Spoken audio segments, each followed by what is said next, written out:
কি সুন্দর ভাবে আল্লাহ এখানে বলে দিলেন যে এটা এমন একটা কোরআন, যে কোরআনের ভিতরে বিন্দু পরিমাণ কোনো সন্দেহ নাই। এটা দিয়ে আল্লাহ পুরা পৃথিবীর ভিতরে চ্যালেঞ্জ ছুড়ে দিলেন যে তোমরা পারলে একটা ভুল ধরে দেখাও। আরে বড় বড় বিজ্ঞানীরা, বড় বড় অন্যান্য ধর্মের বড় বড় লোকেরা, তারা পর্যন্ত গবেষণা শুরু করে দেয়। তারা তো কোরআন পড়তে জানে না।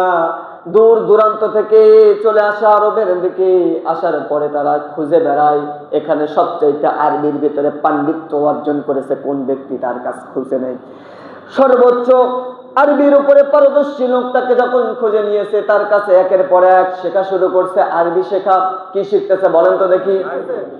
আরবি শিখতেছে। উদ্দেশ্য কিন্তু আরবি জেনে আরবি মানবে তা নয়। উদ্দেশ্য হলো এই আরবি শিখে কোরআনের ভুল ধরবে। বলেন নাউজুবিল্লাহ।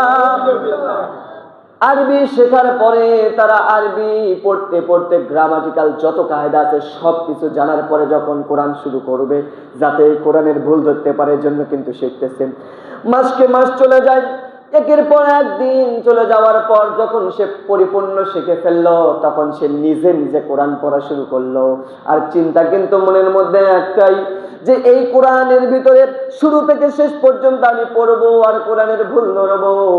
আল্লাহর কি কাম ওই জায়গায় শুরু থেকে শুরু করেছে এবং শেষ যখন হয়েছে, শেষ হওয়া মাত্রই সে বুঝতে পেরেছে এই কোরআনের ভুল ধরতে এসে নিজের জীবনের যতগুলি ভুল ছিল সব এক এক করে ধরা পড়েছে।